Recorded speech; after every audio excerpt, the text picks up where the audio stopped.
सहनाववतु सहनौ भुनक्तु सह वीर्यं करवावहै तेजस्विनावधीतमस्तु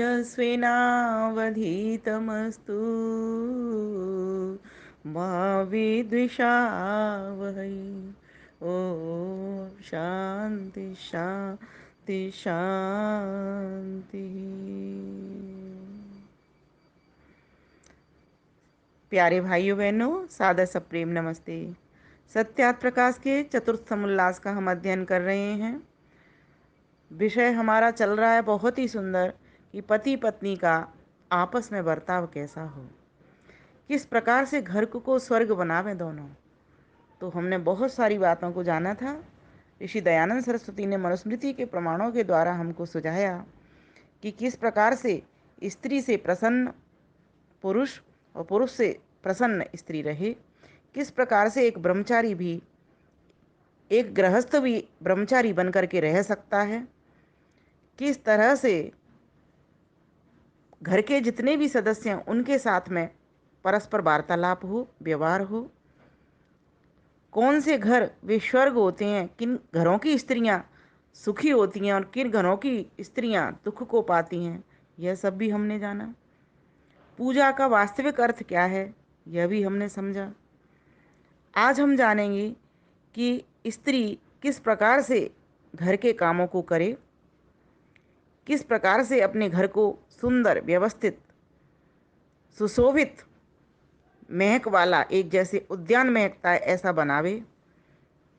तो मनुस्मृति के प्रमाण के द्वारा मैं श्री दयानंद सरस्वती आज भी हमें बता रहे हैं। तो ये याद करेंगे सभी और अपने घरों में अपनी बहन बेटियों को भी ये वीडियो भी शेयर करेंगे। इस श्लोक को सभी याद रखें, क्योंकि जिस घर की स्त्रियां ऐसी होती हैं, जैसा मनु महाराज बता रहे हैं मनुस्मृति के द्वारा, वे घर वास्तव में स्वर्ग बन जाते हैं। तो बताया, मेरे साथ बोलिए चलो। सदा प्रहृष्टया भाव्यम गृह कार्येषु दक्षया। बोलिए, सदा प्रहृष्टया भाव्यम, सदा प्रहृष्टया भाव्यम। प्र में तो अ की साउंड रहेगी और हिरा हिरा को हिरे बोलेंगे। बोलिए देखो, सदा प्रहृष्टया भाव्यम। लोग गलती कहाँ करते हैं बोलने में, उच्चारण में, प्रिहृष्टिया बोल देंगे इसको जल्दी में। इस पर ध्यान अगर देंगे एक एक अक्षर पर तो गलत कभी नहीं होगा। सदा प्रहृष्टया भाव्यम गृह कार्येषु दक्षया। इसमें क की साउंड आएगी, दक्षया। सुसंस्कृतोपस्करया, सुसंस्कृतोपस्करया व्यये च मुक्तहस्तया, व्यये च मुक्तहस्तया। अब इसको जब शुद्ध पढ़ना आ जाए तो इसको गायन करके पढ़ें। सदा प्रहृष्टया भाव्यम गृह कार्येषु दक्षया सुसंस्कृतोपस्करया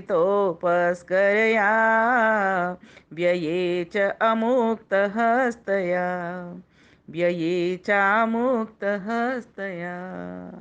संधि करके भी पढ़ सकते हैं और विच्छेद करके भी पढ़ सकते हैं। विच्छेद अर्थात तोड़ तोड़ करके, अलग अलग भागों में करके, विभाग बना करके। जैसे चामुक्तया है ना, तो च अमुक्त हस्तया, इस तरह पढ़ सकते हैं। ये मनुस्मृति के 5वें अध्याय का 150वां श्लोक है। तो इसका अर्थ होता है सदा प्रहृष्टया भाव्यम, सदा प्रहृष्टया भाव्यम। स्त्री को योग्य है कि अति प्रसन्नता से गृह कार्येषु दक्षया, घर के कामों में चतुराई युक्त सब पदार्थों के, सुसंस्कृतोपस्करया, उत्तम संस्कार, व्यये च अमुक्त हस्तया, घर की शुद्धि करे और व्यय में अत्यंत उदार सदा न रहे। अर्थात सब चीज़ें पवित्र और पाक इस प्रकार का बनावे व बनवावे जो औषध रूप होकर घर, शरीर व आत्मा में रोग को न आने देवे।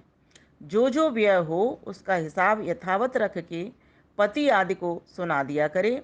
घर के नौकर चाकरों से यथायोग्य काम लेवे, घर के किसी काम को बिगड़ने न देवे। तो यहाँ स्त्रियों के लिए शिक्षा है तो बताया गया है कि एक तो प्रसन्न रहना सीखिए स्त्रियां। स्त्रियां जरा जरा सी बात पर रोना प्रारंभ कर देती हैं।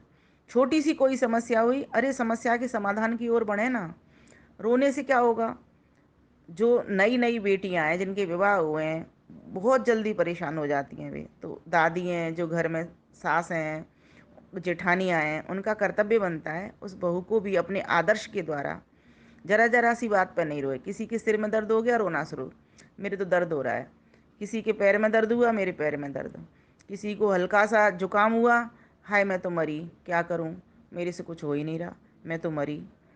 इन वाक्यों को न बोल करके, वो तो सबको दिख रहा है जो हो रहा है, दर्द भी हो रहा है, वो भी सामने वाले को दिखेगा, है ना, उसका उपचार करना चाहिए।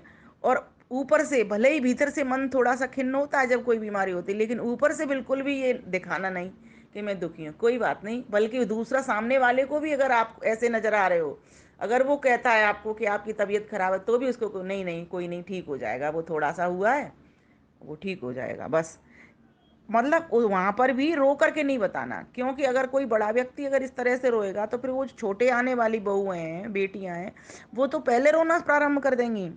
तो सबसे पहला यहाँ ध्यान देने का मैं फोकस इस बात पर हमेशा करती रहती हूँ कि अति प्रसन्नता, जैसा कि हमारे प्रमाण हमको बता रहे हैं, मनुस्मृति बता रही है, मनु महाराज बता रहे हैं, महर्षि दयानंद सरस्वती ने हमारे लिए कोट किया है इस बात को, कि स्त्रियों को अति प्रसन्नता से सब घर के कामों में चतुराई युक्त सब पदार्थों के उत्तम संस्कार, और ये चार बातें कह दी यहाँ पर। एक तो प्रसन्न रहे, दूसरी बात घर के कामों को चतुराई से करे, तीसरी बात सभी पदार्थों के उत्तम संस्कार करे। अब संस्कार कहोगे बच्चों के होते हैं, पदार्थों के कैसे होते हैं, ये मैं आपको पहले भी बता चुकी हूँ। सभी पदार्थों के संस्कार होते हैं। मान लीजिए पोछा लगा रहे हो, पोछे का क्या संस्कार है? पोछा साफ सुथरा हो, पोछा अच्छे से लगाया हुआ हो, है ना। बहुत बहुत लोग पोछा लगाती हैं, है ना, बहुत माताएं बहनें, लेकिन किसी का पोछा साफ नहीं होता, किसी का पोछा बहुत अच्छा लगता है, घर एकदम चमक जाता है। तो ये पोछे का संस्कार है, घर का संस्कार है ये। हर वस्तु व्यवस्थित रखी हो, जो चीज़ जहाँ की है वहीं रखी हो। मुझे अच्छे से याद है जब हम छोटे से थे, तो हमारे यहाँ एक गैलरी, जिसको पौरी बोलते हैं हमारे मायके में, तो वहाँ पर उन उस पौरी के भीतर जैसे एक एंट्री करते हैं ना, वो गैलरी होती है, वहाँ पर बहुत सारी अलमीरा लगा रखी थी। उस पौरी के भीतर जहाँ एंट्री करते हैं, वो किस लिए लगा रखी थी? वो विभाग बना रखे थे चप्पलों के, जूतों के, है ना, इस तरीके से, जिससे किसी को कोई दिक्कत ना आए, जब भी कोई बाहर जाए तो पहन के वहाँ से जाए और वहीं आकर के उतार दे। और आजकल ऐसा घरों में होता ही है, सभी के बने रहते हैं, एक बोर्ड बना होता है, उसमें सभी अपने अपने उतार करके रखते हैं। तो इसको क्या कहेंगे? इसको कहेंगे व्यवस्था, कि एक व्यवस्थित जगह पर रखी हुई चीजें हैं। अब इसी प्रकार से हर चीज रखी हो, जैसे एक टॉर्च की जगह है, टॉर्च कहाँ रखनी है? वहीं रखनी है। जब लाइट जाएगी तो फटाफट कोई भी व्यक्ति, घर का सदस्य, वहां जाएगा और वहां से उठा लाएगा। अगर आपने टॉर्च को वहां जहां से लेकर के प्रयोग करके वहीं नहीं रखी, तो आपको दूसरे दिन परेशानी होगी। तो जिस व्यक्ति को ये घर, जिस महिला को ये घर को व्यवस्थित करना आ जाता है, समझो वो बहुत अपना समय बचा लेता है, क्योंकि आज आदमी खोजने में ही ज्यादा समय लगा रहा है। इस खोज को कहाँ लगाना है? इस खोज को लगाना है ईश्वर को खोजने में। जो चीज आपको आसानी से नहीं मिल रही है, ये तो आपको आसानी से मिलेंगी, ये आपकी रखी हुई चीजें हैं, आप रख दोगे। ईश्वर को तो आपने रखा नहीं, ईश्वर तो पहले से ही है, ईश्वर को तो आपने रखा नहीं। और जो चीज आपने रखी है उसी को तो आप भूल रहे हो, और जो चीज अभी आपने रखी नहीं है उसको तो आपने अभी देखा ही नहीं है। तो खोज तो वहां उसकी होनी है। जो चीज आपको आपने रखी है, उसको एक व्यवस्था अगर आप बना दोगे कि मुझे ये वस्तु यहाँ पर रखनी है, तो आपको दिक्कत नहीं आएगी, और झगड़े नहीं होंगे। आधे झगड़े तो इन्हीं बातों पे हो जाते हैं, पति पत्नी इसी बात पे झगड़ते हैं, तूने मेरी शर्ट यहाँ टांग दी, तूने मेरा पैंट यहाँ टांग दिया, तूने मेरी ये टाई यहाँ टांग दी, है ना। पत्नियां भी झगड़ती हैं इसी प्रकार से। तो कहने का भाव ये क्या है कि यहाँ पर स्त्रियों को योग्य है कि एक तो प्रसन्न रहना सीखे, बात बात पर रोए ना। दूसरी बात, घर के कामों को चतुराई से करे, कुशलता से करे, इतनी दक्षता हासिल कर ले बेटी अपने घर में, मायके में, कि ससुराल में जाते के साथ ही वो सारे काम करने लगे। आजकल एक ये भी समस्या आ रही है, घर में करते नहीं है बेटियां काम, क्योंकि पढ़ाई का इतना प्रतियोगिता हो गई है, इतना कंपटीशन हो गया है कि ससुराल में जाकर के ये दिक्कतें आती हैं। तो ये माता का, पिता का कर्तव्य होता है, बहन भाई, बड़े बहन भाइयों का भी कर्तव्य होता है, भाभीियों का भी कर्तव्य होता है, कि हम अपने जो हमारे घर में बेटियां हैं, बहनें हैं, ननदें हैं, उनको इस प्रकार की शिक्षा दें अपने आदर्शों के द्वारा, तो अपने आप संस्कार उनको चले जाएंगे कि खुद व्यवस्थित रखेंगी। जिन बेटियों के घर, माँ बाप के घर में वो व्यवस्थित होकर के रही हैं, उनके माता पिता ने ध्यान दिया है, अल्लाह ऐसा काम किया है, तो वे ही बेटियां जा करके आगे चल करके भी व्यवस्था में घर को रखती हैं, फिर परिवार स्वर्ग बनता है। ये छोटी छोटी सी बातें हैं, लेकिन हैं बहुत महत्वपूर्ण किसी भी परिवार को बनाने की। ज़्यादातर झगड़े इन्हीं चीज़ों पर होते हैं। तूने मेरी चीज़ यहाँ रख दी, तूने मेरी ये चीज़ रख दी, जब तूने वहां से उठाई तो तूने वहीं क्यों नहीं रख दिया, है ना। और जल्दी पड़ रही है, आपको कहीं से फोन आया, आपको यहाँ आना है हमारे यहाँ मान लीजिए, और आपको ढूंढ रहे हो मेरे अंडरगारमेंट्स कहाँ गए, मेरी ये चीज़ कहाँ गई, है ना, मेरा टिफिन कहाँ गया, मेरा लंच बॉक्स कहाँ गया। इसीलिए एक व्यवस्था जब होती है कि मेरी रसोई का सामान मेरी रसोई में रहेगा, बाथरूम का सामान, आजकल ये इस तरह के घर बनने बहुत बढ़िया है कि इस तरीके से ये घरों को बनना बहुत ज़रूरी होता है, जिससे कि कोई भी सामान इधर उधर ना फैले। इसीलिए हम सभी को इन सब चीज़ों पर ध्यान देना चाहिए। जो जो लोग ध्यान देते हैं इन सब चीज़ों पर, उनके घर बहुत सुखी सुखी होते हैं, स्वर्ग बन जाते हैं उनके घर। इसीलिए तो आगे बात कही, 3 बातें जानी अभी हमने, कौन कौन सी। हाँ, चलिए आप बताइए। एक तो प्रसन्नता पूर्वक रहें, रोए ना छोटी छोटी बात पर। दूसरा, हर काम चतुराई से करें, कुशलता से करें, तो वो काम खराब नहीं होगा और सभी प्रसन्न होंगे परिवार के सदस्य, तो घर में झगड़ा नहीं होगा। तीसरा, सभी पदार्थों का संस्कार करना सीखें। रोटी बना रहे हो, इतने अच्छे से बनाओ ना रोटी को, खाने वाले का पेट भरे, है ना, उसका स्वास्थ्य बढ़े, है ना, और जब रुचि आए उसको खाने में, है ना, तो फिर प्रसन्नता अपने आप होगी। तो इस प्रकार से उत्तम संस्कारित करें। दाल बनाइए, उसमें अच्छे से छोंक लगाएं, अच्छे से बघार लगाएं, दाल को संस्कारित करें। तो इस प्रकार से जो व्यक्ति हर काम को अच्छे से करता है, उसका घर व्यवस्थित रहता है और अपने आप को भी व्यवस्थित करता है। तो ऐसे घर में फिर झगड़े होंगे ही नहीं, प्रसन्नता ही प्रसन्नता रहेगी और प्रेम ही प्रेम बने रहेगा। प्रेम का जो आधार है वो प्रसन्नता है, एक बात पक्का मान करके समझ के चलना। जो जहाँ जिस घर में प्रसन्नता नहीं है, रोना धोना लगा हुआ रहता है, वहाँ प्रेम भी नहीं है, वहाँ झगड़े ही झगड़े होते हैं। फिर आगे कहा कि इस प्रकार से घर की शुद्धि करे, घर को शुद्ध रखे, स्वच्छ रखे। और एक और महत्वपूर्ण बात, व्यय में अत्यंत उदार सदा न रहे, सदा सदा भी लगा दिया, हमेशा। मतलब बहुत खर्चीला हाथ जैसे लोगों का होता है ना, फालतू में व्यर्थ में खर्च करते हैं, इसको इस तरह से लेंगे। व्यर्थ का खर्च नहीं करना, जहां आवश्यकता है वहां पर अवश्य करना है। नीडी लोग हैं उनके लिए जरूर आपने खर्चा करना है। बहुत सी माताएं बहनों को मैंने देखा है अपने लिए खर्चा नहीं करती, वो अधिक उतना ही सामान रखती हैं, लेकिन जहाँ आवश्यकता है वहाँ सबसे पहला नंबर उन्हीं का होता है देने का, वहीं दान देती हैं। तो ये बहुत अच्छी चीज़ है।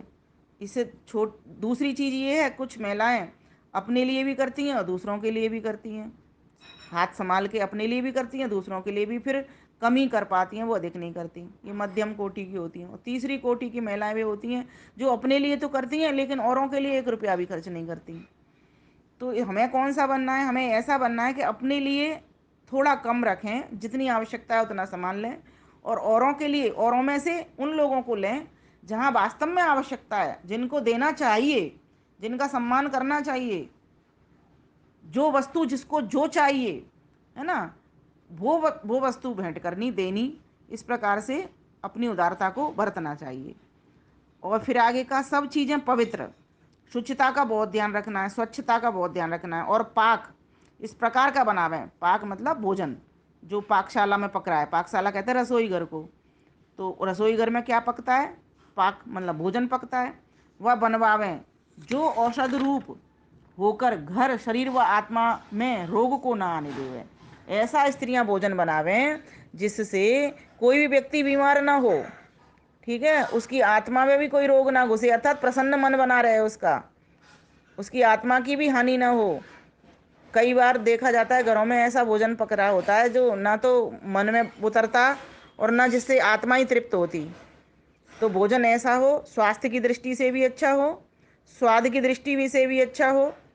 महत्वपूर्ण तो स्वास्थ्य की दृष्टि से है, दूसरा नंबर फिर स्वाद की दृष्टि से, है ना। तो स्वास्थ्य की दृष्टि में सभी स्वास्थ्य आ जाएंगे, मन भी प्रसन्न हो, आत्मा को भी अच्छा तृप्ति हो जाए, है ना, और शरीर को भी के भी रोग मिट जाएं। तो इस प्रकार का भोजन स्त्रियों को बनाना आना चाहिए और इस भाव से बनाना चाहिए कि हम सभी भगवान के जन हैं, ये अन्न भगवान ने हमको दिया है और सभी को खिलाने के लिए दिया है, प्रेम पूर्वक प्रसन्नता पूर्वक खिलाने के लिए दिया है, तो हम सभी का स्वास्थ्य का ध्यान रखेंगे और बनाते वक्त भी सभी के स्वास्थ्य का ध्यान रखते हुए ही बनाना है और उसी तरीके से ही भोजन कराना भी है। फिर आगे कहा जो जो व्यय हो उसका हिसाब यथावत रखे, जो जो खर्चा हो उसका हिसाब यथावत रखे। कई बार ऐसे भी झगड़े हो जाते हैं क्योंकि मेमोरी में हर चीज़ नहीं डलती, स्मृति में हर चीज़ नहीं रहती, तो उसका हिसाब रख करके बताएं घर के सामने कि इतना खर्चा हमारा हुआ। पति आदि को सुना दिया करें जिससे उनको भी कोई शंका ना हो कि कहाँ खर्चा अधिक हो रहा है। स्पष्ट बताएं, स्पष्टवादिता को अपनाएं। घर के नौकरों चाकरों से यथायोग्य काम लेवें। हाँ, नौकरों चाकरों से भी उनसे उन सेवा यथायोग्य जितनी आवश्यकता है उतनी लेवें, उन पर अत्याचार न करें, उन पर कोई अन्याय ना करें, है ना। घर के किसी काम को बिगड़ने न देवें और घर के किसी काम को बिगड़ने न देवें। ये कि ध्यान कौन रखेगा, तो यहाँ स्त्रियों के लिए शिक्षा है क्योंकि स्त्री घर को चलाती है, संवारती है, बुहारती है ना। स्त्री ही होती है घर की नाड़ी। तो फिर आगे कहा, एक और प्रमाण दे रहे हैं वो, स्त्रियो रत्नान्यथो विद्या सत्यं शौचं सुभाषितं विविधानि च शिल्पानि समादेयानि सर्वतः, समादेयानि सर्वतः। तो बताया कि स्त्रियां कैसी हों, क्या ग्रहण करें, तो कहा उत्तम स्त्री नाना प्रकार के रत्न धारण करे, है ना। और आप रत्न आभूषण पहनते ही हैं सभी, इतना तो सभी पहनते हैं, कानों में, नाक में, पैरों में, ये तो सभी पहनते हैं। आजकल कम कर दिया है लोगों ने पहनना, पैरों में भी, है ना। तो इस प्रकार से यहाँ पर रत्नों, हमारे वेद शास्त्रों में तो आभूषण पहनने की, रत्नों को पहनने की, क्योंकि देखो क्यों व्यवस्था लिखी है ईश्वर ने दिया है हमको। अगर हमारे लिए आवश्यकता नहीं होती तो ईश्वर ये रत्न नहीं देता, ये सोने चांदी की जमीन नहीं बनाता। सोना चांदी भर दिया है उसने जमीन में, है ना। किस लिए भरा है, कोई तो मतलब है इसका, इसीलिए कि हम धारण करें, सुशोभित हों। और हम कर सकते हैं, पशु पक्षी तो नहीं धारण कर सकते ना। मनुष्य के पास बुद्धि है, वो तरह तरह के आभूषण बनाकर धारण कर सकता है, लेकिन उसको फैशनबाजी के तहत नहीं करना, उसको अपनी समृद्धि के लिए करना, है ना। तो इस प्रकार से यहाँ का उत्तम स्त्री नाना प्रकार के रत्न धारण करे, विद्यावान बने, सत्य को ग्रहण करे, पवित्रता को धारण करे, श्रेष्ठ भाषण किया करे, अच्छा बोला करे, और नाना प्रकार की शिल्प विद्या, शिल्प विद्या कहते हैं हर प्रकार का कार्य जो भी है, कोई सीखने की चीज़ है, वो सभी शिल्प विद्या में आती हैं। ये भी आ जाएगा आपका, स्वेटर बुनना है ना, कपड़े सिलना, ये सब शिल्प विद्या ही होती हैं। स्त्रियों के लिए जो जो घर के काम हो सकते हैं वे सब शिल्प विद्या के भीतर आते हैं, अर्थात कारीगरी, है ना। सब मनुष्य सब देश और मनुष्यों से ग्रहण करें। तो सभी के लिए है ये कि सभी देशों से, जरूरी नहीं, हमें अगर विदेश जा रहे हैं वहाँ से कोई अच्छी कला सीखिए तो सीख के आनी चाहिए, और किसी कोई भी सिखाए, शिक्षा तो किसी से भी ले सकते हैं। तो सभी मनुष्यों से, सभी लोग सभी देशों से लिया करें। तो इस प्रकार से हम समृद्ध हो सकते हैं, अपने परिवार को सुंदर और सुखद समृद्धि में बना सकते हैं और अपने परिवार को शांति प्रसन्नता से भर सकते हैं। फिर आगे कहा, चलिए अभी, हाँ अभी एक और ले लेते हैं। सत्यम ब्रूयात प्रियम ब्रूयात न ब्रूयात सत्यम अप्रियम प्रियम च नानृतं ब्रूयात एष धर्मः सनातनः भद्रं भद्रम् इति ब्रूयात भद्रम् इति एव वा वदेत् शुष्कवैरं विवादं च न कुर्यात् किंचित् सः, न कुर्यात् किंचित् सः। ओम। सत्यम ब्रूयात् प्रियम ब्रूयात्, सत्य बोलो, प्रिय बोलो, है ना। न ब्रूयात् सत्यम अप्रियम, लेकिन न ब्रूयात् मत बोलो, क्या सत्य हो लेकिन अप्रिय हो, ऐसा सत्य मत बोलो जो अप्रिय हो, जो किसी को प्यारा न लगे।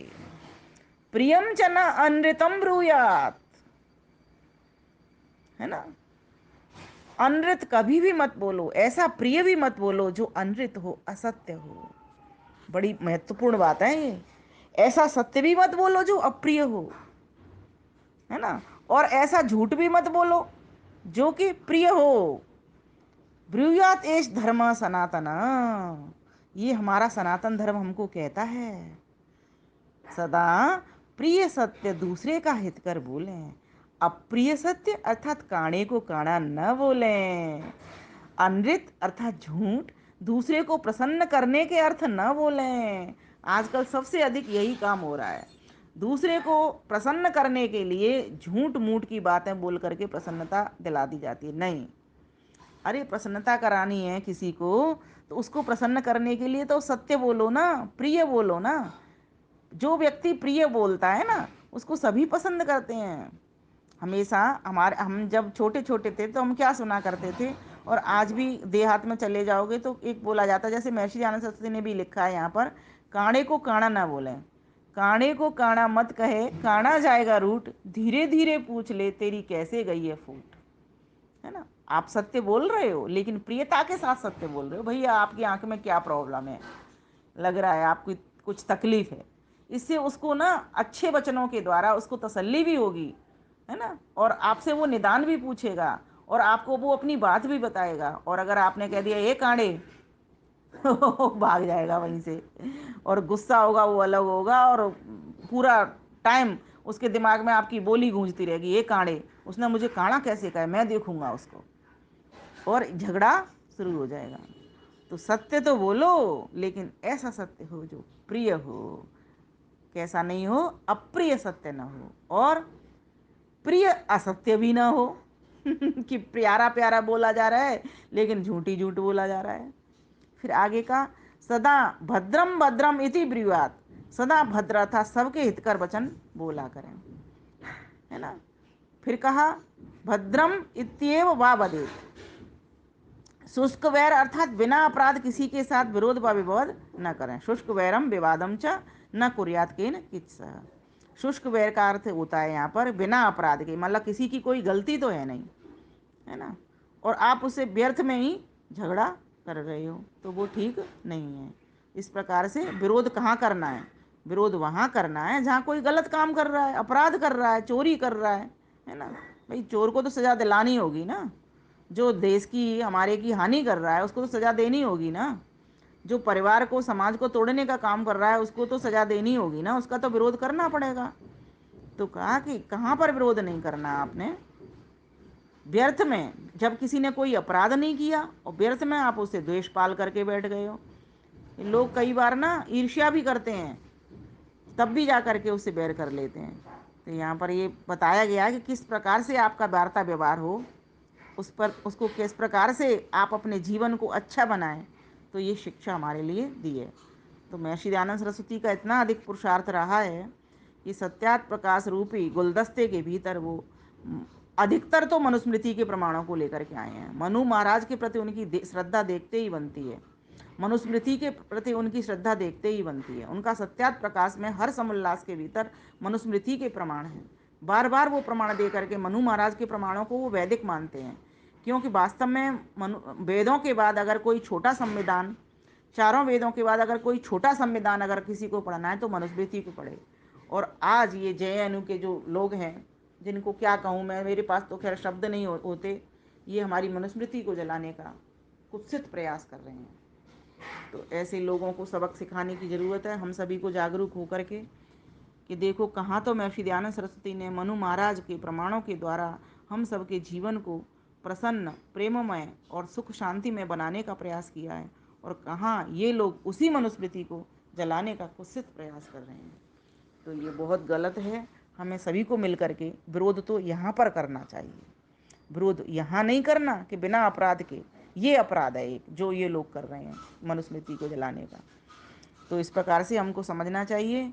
और इन जो श्लोक हैं ये याद करने के श्लोक हैं, सत्यम ब्रूयात प्रियम ब्रूयात भद्रम भद्रम इति ब्रूयात, और एक सदा प्राष्ट्रिया भाव्यम, ये तीनों श्लोक याद करने के हैं इसमें, और ज़्यादातर लोगों को याद भी ये रहते हैं। तो आप सभी याद करें, जब परीक्षा होगी तो इन श्लोकों की में से ही कुछ परीक्षाएं आपकी हो जाएंगी। तो अभी से आप प्रयास कर दें जिससे कि जिस दिन परीक्षा हो आप अच्छे से परीक्षा दे जाएं। वैसे हमने सोचा है 8-10 दिन के भीतर लेने का प्रयास करेंगे, क्योंकि थोड़ा अभी कार्यक्रमों की भी व्यस्तता रहती है हमारी, तो इनको कार्यक्रमों को करके फिर बनाते हैं आपके लिए बढ़िया प्रश्न पत्र।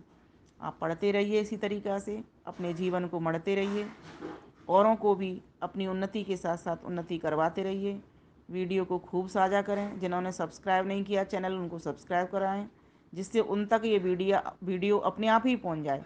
क्योंकि कई बार हम लिंक नहीं भेज पाते हैं, अभी कुछ 3-4 दिनों से लिंक नहीं भेज पा रही हूँ प्रोग्राम के चलते, तो आप लोग वंचित रह जाओगे अगर आपने सब्सक्राइब नहीं किया हमारा चैनल। तो चैनल पर तो नित्य ही वीडियो नए नए जा ही रहे हैं, इसीलिए आप सब्सक्राइब करने के लिए औरों से भी प्रार्थना करें, उन तक ये पहुंचाने का प्रयास करें। एक पुण्य की आहुति लगाने के लिए आप सब भी तत्पर रहें। आप सभी का धन्यवाद। नमस्ते।